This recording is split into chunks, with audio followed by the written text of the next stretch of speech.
بسم اللہ الرحمن الرحیم۔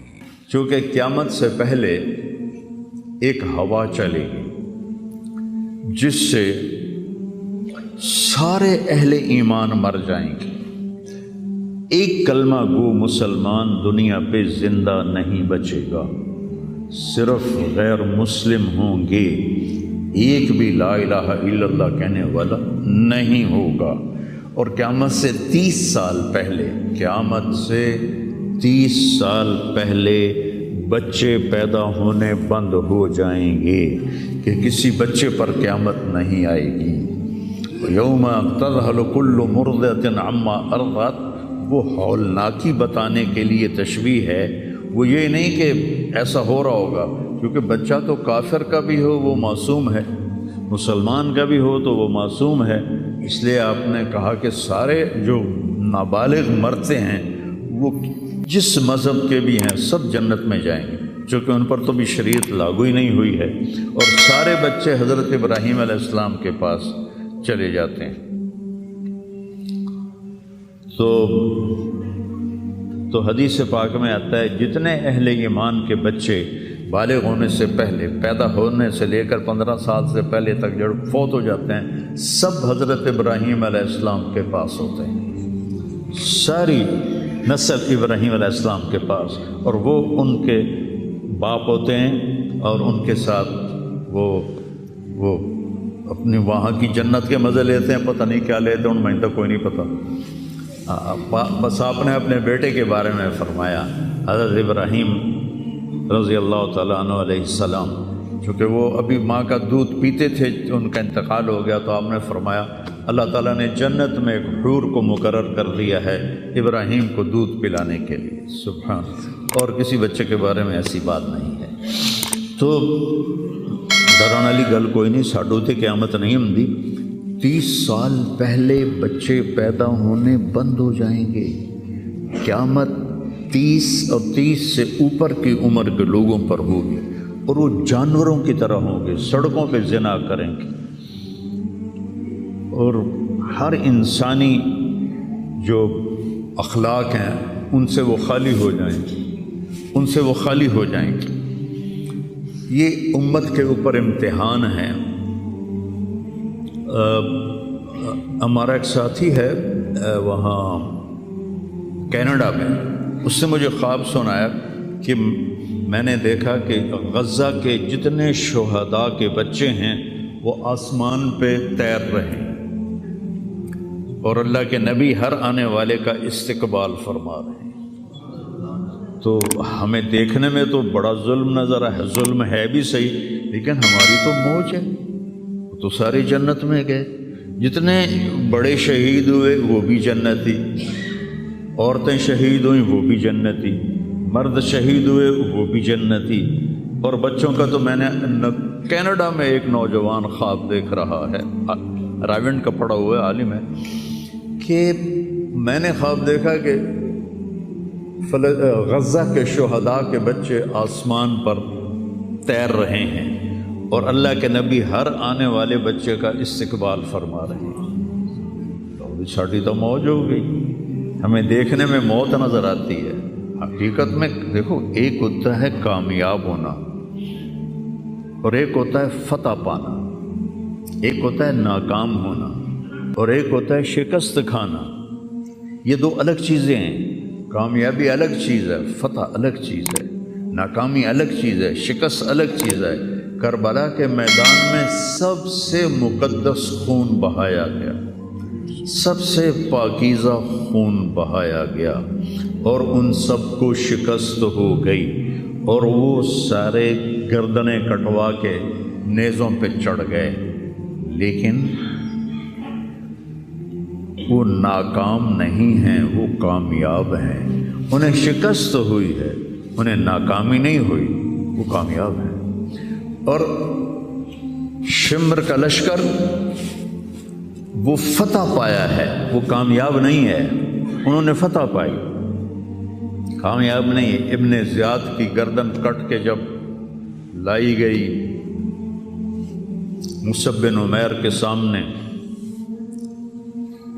جیسے حضرت حسین علیہ السلام کی گردن کٹی ہوئی ابن زیاد کے سامنے رکھی گئی تو وہ ایسے منہ پہ چھڑیاں مار کر کہنے لگا میں نے ایسا خوبصورت چہرہ آج تک نہیں دیکھا جو مرنے کے بعد بھی اتنا چمکتا. کٹی ہوئی ابن زیاد کے سامنے رکھی گئی تو وہ ایسے منہ پہ چھڑیاں مار کر کہنے لگا میں نے ایسا خوبصورت چہرہ آج تک نہیں دیکھا جو مرنے کے بعد بھی اتنا چمکتا ہوا تر و تازہ ہو. تو حضرت ابو برزہ اسلمی رضی اللہ تعالیٰ عنہ نے کھڑے ہو کر روتے ہوئے فرمایا کہ ظالم یہ چھڑی یہاں سے ہٹا لے، میں نے ان ہونٹوں پہ اللہ کے نبی کے ہونٹوں کو لگتے ہوئے دیکھا ہوا. تو کہنے لگا تو بوڑھا ہو گیا ورنہ تیرا بھی سر اڑا دیتا میں. تو جب اللہ تعالیٰ انتقام لینے پر آئے اور ابن زیاد کو قتل کیا گیا اور اس کی کٹی ہوئی گردن آئی حضرت مصعب بن عمیر کے سامنے، ایک دم مجمع میں ہلچل مچی. جاءت وہ آیا. کیا دیکھا؟ ایک چھوٹا سا سانپ، اتنا انتہائی تیز، وہ تیزی سے آیا اور اس کی ناک میں داخل ہوا اور منہ سے نکل گیا. پھر اس کی ناک میں داخل ہوا اور منہ سے نکل گیا. پھر اس کی ناک میں داخل ہوا، پھر اس کے منہ سے نکل کے پھر غائب ہو گیا. تھوڑی دیر کے بعد پھر آواز آئی جاءت وہ آیا. تو دیکھا وہی سانپ پھر آ رہا ہے اور آ کر اس کی ناک میں داخل ہوا اور پھر نکلا نہیں، اندر ہی غائب ہو گیا. فتح پائی ابن زیاد نے لیکن ناکام ہو گیا. شکست کھائی امام حسین علیہ السلام اور ان کے 72 ساتھیوں نے، لیکن وہ کامیاب ہو گئے. جنگ سے پہلے آپ کو اونگ آ گئی تو آنکھ کھلی تو آپ ہنسنے لگے. حضرت زینب نے پوچھا یہ کوئی ہنسنے کا موقع ہے، کیوں ہنسے ہو؟ کہا خواب میں اللہ کے نبی ملے ہیں، کہہ رہے بیٹا میں تمہیں لینے کے لیے آ چکا ہوں. تو دیکھنے میں شکست ہوئی ہے لیکن وہ کامیاب ہیں. عمر بن سعد کو فتح ہوئی ہے تو ناکام ہے. عمر بن سعد کی کٹی ہوئی گردن بے مختار کے سامنے رکھی گئی. اللہ تعالیٰ نے ایک کو زندہ نہیں چھوڑا، جتنے بھی قاتلین حسین تھے سب قتل ہوئے. حضرت عثمان کے قاتل سب طبعی موت نہیں مرے، سب ذلت کی موت مرے. تو بھائیو یہ امتحان کی جگہ ہے. اللہ اپنے نبی کی امت کے گناہوں کو دھونے کے لیے ایسے حالات لاتا ہے. سب آپ نے فرمایا جتنا مجھے ڈرایا گیا اتنا کسی کو نہیں ڈرایا گیا. تو میں بتا رہا تھا ارض فلسطین یہ دوسری مسجد جو زمین پہ بنی 40 سال کے بعد وہ مسجد اقصی ہے. 4000 نبیوں کے باپ اور میرے نبی کے دادا ابراہیم علیہ السلام اس سرزمین میں تشریف لائے، وہیں آرام فرما رہے ہیں. اسحاق علیہ السلام، یعقوب علیہ السلام، داؤد علیہ السلام، سلیمان علیہ السلام، یحییٰ علیہ السلام، زکریا علیہ السلام، یہ وہ نبی ہیں جن کا قرآن میں ذکر ہے. اس کے علاوہ بھی سینکڑوں نبی ہیں جن کے نام نہ تاریخ میں ہیں نہ قرآن میں ہیں، جو اس سرزمین کے اندر ہیں. یہ معاشر کی سرزمین ہے، یہ نبیوں کی سرزمین ہے. میرے نبی نے فرمایا ارض المنشر والمحشر، یہ محشر کی سرزمین ہے اور دوبارہ زمین سے باہر نکلنے کی سرزمین ہے. اور پہلا بڑا معرکہ روم اور صحابہ کے درمیان ہوا تھا فلسطین میں، اجنادین کے مقام پر جو آج رملہ کہلاتا ہے. رملہ کے قریب یہ روم کی تعداد 90,000 تھی اور صحابہ کی تعداد 30,000 تھی. اور خالد ابن ولید رضی اللہ تعالیٰ عنہ وہ لشکر کے امیر تھے. اس وقت وہ عراق میں تھے. جب حضرت ابو بکر صدیق کو پتہ چلا کہ جو 18 دن کا تھا اور ایک راستہ تھا جس سے لوگ آتے جاتے تھے وہ 2 مہینے کا تھا، تو حضرت خالد نے فرمایا میں اس صحرا کو پار کروں گا. لوگوں نے کہا ہم بھوک سے مر جائیں گے، پیاس سے مر جائیں گے. کہا جس لشکر میں رافع ابن عمیرہ ہو وہ لشکر ہلاک نہیں ہو سکتا.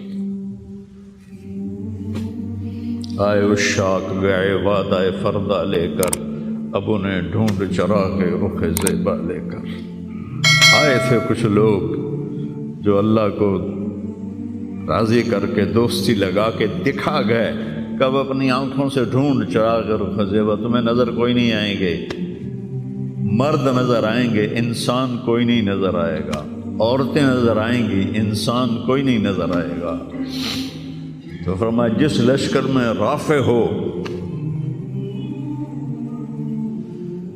وہ لشکر ہلاک نہیں ہو سکتا۔ انہیں فرمایا ہمارے پاس پانی کا بڑا ذخیرہ ہے، ہم ہلاک نہیں ہوں گے، نہیں، ہمارے پاس رافع ہے، اور وہ شخص ہے جو کہے گا اللہ کرے گا۔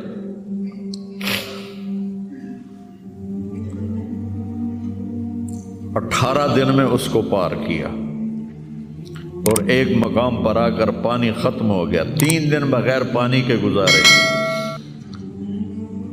تو صحابہ نے کہا کہ اب ہم مرتے ہیں، طاقت نہیں ہے، کہا رافع کو بلاؤ۔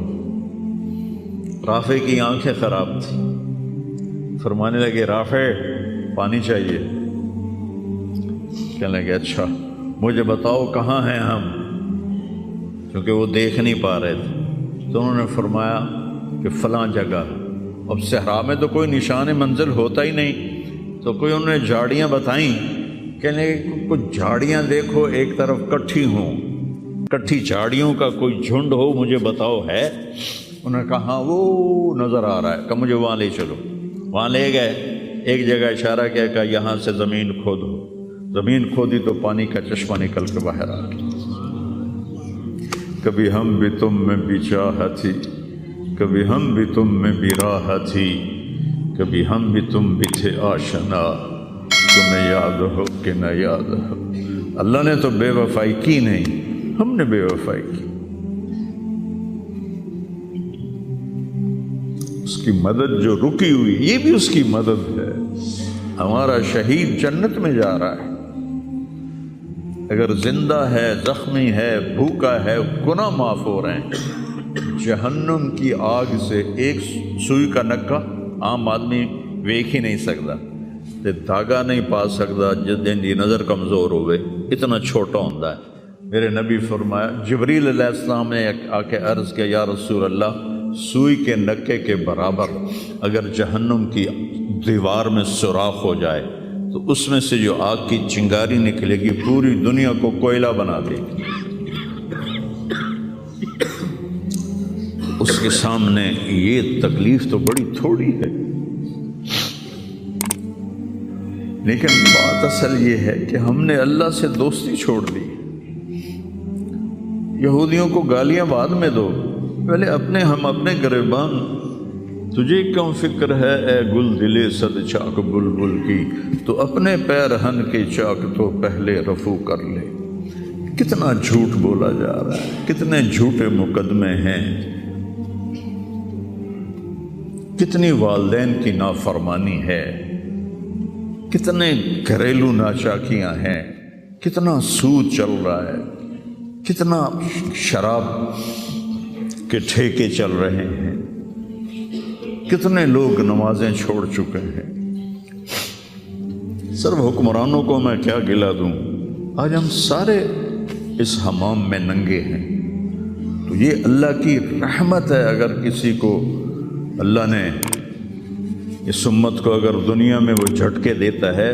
مجھے ایک آیت بھی یاد آ گئی، دونوں کو حال بتاتا ہوں۔ ایک ہے جنہوں نے اللہ کو نہیں مانا، تو اللہ کہتا ہے ذرہم یأکلوا ویتمتعوا ویلہہم الامل فسوف یعلمون۔ میرے محبوب کرن دے انہاں نوں موج میلا، 4 دہاڑے انہاں نوں موج میلا کرن دے انہاں نوں میرے کول آون دے، ووڑ ویکھی میں کی کرنا، ٹھیک ہوگی۔ ہمارے بارے میں کیا کہا، وَلَنُذِيقَنَّهُمْ مِنَ الْعَذَابِ الْأَدْنَى دُونَ الْعَذَابِ الْأَكْبَرِ لَعَلَّهُمْ يَرْجِعُونَ۔ میں تمہیں دنیا میں چھوٹے چھوٹے عذاب دوں گا، بڑا عذاب نہیں دوں گا آخرت کا۔ یہ غزہ کی جو تباہی ہے، یہ چھوٹا عذاب ہے، یہ چھوٹی تکلیف ہے۔ دون العذاب الاکبر، فَيُعَذِّبُهُ اللَّهُ الْعَذَابَ الْأَكْبَرَ يَصْلَى النَّارَ الْكُبْرَى، اور عذاب اکبر نار کبرا جہنم ہے۔ تو میرا اللہ کہہ رہا ہے کہ میں تمہیں چھوٹے چھوٹے عذاب دوں گا، بڑا عذاب نہیں دوں گا، تاکہ تم توبہ کر کے میری طرف آ جاؤ، اور جو مجھے نہیں مانتے انہوں نے چھٹی دیتے۔ جو بچہ اسکول میں پڑھتا ہے اسی کی حاضری ہوتی ہے، غیر حاضری ہوتی ہے۔ جو پڑھتا ہی نہیں تو اس کی کون حاضری لیتا ہے یا غیر حاضری لیتا ہے؟ اپنے بچہ کوئی غلطی کرے تو اس کو تنبیہ کی جاتی ہے، گلی کا بچہ کوئی کچھ کرے تو ہم نے کبھی دیکھا ہے کہ کیا کر رہا ہے؟ یہ امت میرے اللہ کی لاڈلی امت، اس وجہ سے نہیں کہ ایسے کوئی بڑے حاجی پارسا ہیں، اپنے حبیب کی وجہ سے، اپنے محبوب کی وجہ سے یہ امت اللہ کی لاڈلی امت ہے۔ اللہ ہمیں بھی بندر خنزیر بنا سکتا ہے، ہمیں کیوں چھوڑا ہوا ہے؟ تو گنبد والے کے لیے درود پڑھو،